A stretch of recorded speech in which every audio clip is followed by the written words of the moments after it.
All right, welcome to The Explainer. Today we are jumping headfirst into a world that's all about lineage, deep philosophy, and, you guessed it, a love so powerful it can literally rewrite destiny. Okay, let's kick things off with this quote because it just perfectly nails the epic mystical vibe of this whole universe. Now, when it says, destiny sung through the throat of a soul, that is not just some pretty poetry. No, in the world of Arreqqana, this is literal. Your soul has a voice, a song, and that song is your destiny. It's the core rule that everything else is built on. So yeah, we are diving deep into the lore of Qhiyarra no Tarraqhavvezz, and in this saga, love isn't just a feeling, it's a cosmic force. Every single choice, every little argument, every relationship, it all has the weight of destiny behind it. The stakes are just massive. Okay, so to really get a grip on this world, we have to start with the two people right at the heart of it all. They're the heirs, and their fated connection, it's basically the engine that drives this entire story. So let's meet our main players, Jarru and Peppi.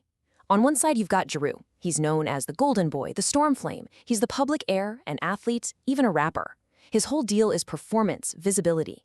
Then you have Peppi, the Golden Lamb, the Threadweaver. She's a linguist, a dancer, a debater.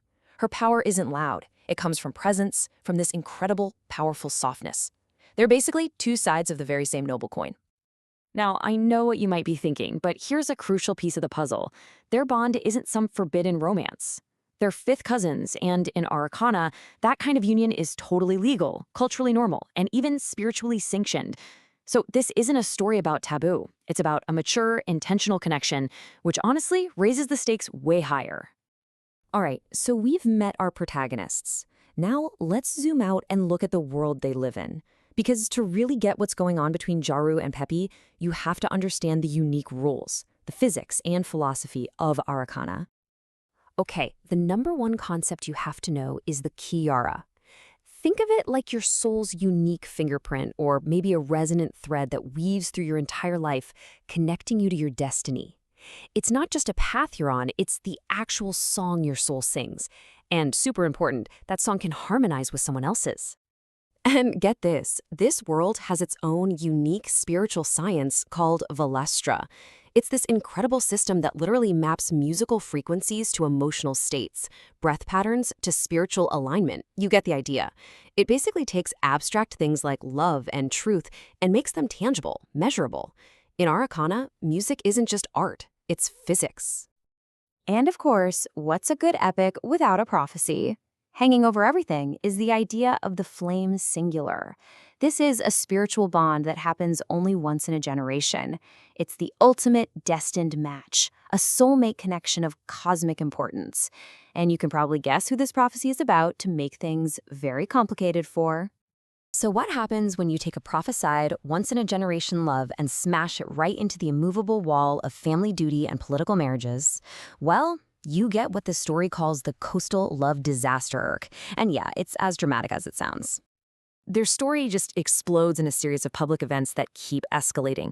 First, there's this debate duel where their philosophies clash, but it's more than that. Their souls literally resonate with each other, which totally freaks out the elders.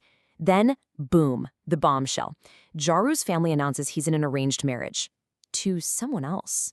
This leads to this super intense temple scene where their connection is so strong that Peppi actually has to run away. It all comes to a head in a ceremonial argument, a Qhiyarra duel, where Jarru publicly refuses the wedding, basically telling everyone he's already threaded to Peppi. So much drama. And that's where this quote just hits so hard. Some threads do not break, they erupt. Their connection was never going to be something they could just sweep under the rug. Nope. It was a force of nature, and it was always going to erupt and change absolutely everything. But here's what's so cool about this saga, this romance. It's actually a vehicle to explore the entire philosophy of this world. This story is so much more than just who ends up with whom. It's really about the very nature of power itself. See, in Arreqqana, power isn't just one thing. It's completely different depending on where you are. Along the upper coast, it's all about visibility and reputation. In the desert provinces, power comes from doctrine and discipline. Up in the northern mountains, it's about infrastructure and defense, pure engineering. But then you get to the jungle realms, and power is based on consent and sustainability. It has to be asked for, not just taken. And of course, the capital city runs on law and authority. Jarru and Peppi's whole situation forces all these competing ideas of power to just collide. And that brings us to one of the absolute core ideas of this series. Debate is combat. Seriously, in Arreqqana, the biggest battles aren't fought with swords, they're fought with words. They're linguistic, ethical, and spiritual showdowns. Your words are your weapons, and the smartest, sharpest argument can literally change the fate of a noble house. And all of this builds up to some really deep thematic pillars. The series is exploring some incredibly modern ideas, like what if consent was the foundation of your entire culture? What if family is about who you choose, not just who you're born to? And this constant battle between your public image and your private truth. And my favorite, this idea of a power that listens instead of just commands. So you might be thinking, okay, this is a lot. Why should I dive into this super dense, detailed world? What really makes this whole saga so compelling?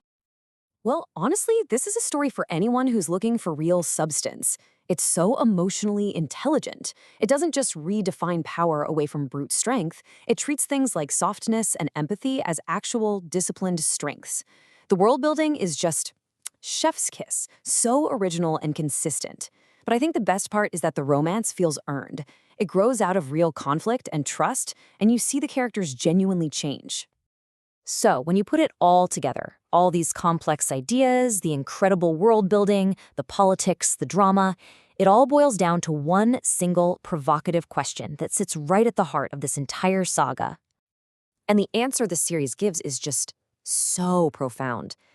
In a world that is totally defined by duty, by lineage, by prophecy, the most radical, most revolutionary form of power isn't dominance. It's choosing each other with open eyes. It's not about just rebelling for the sake of it. It's about a conscious, intentional choice. And that brings us to the ultimate takeaway, the line that sums it all up. Softness is not weakness. This one simple phrase is everything. It defines Peppi's journey, it defines Jarru's growth, and it really captures the entire spirit of this world. It's a powerful reminder that true strength isn't always the loud storm. Sometimes it's the quiet, unshakable center.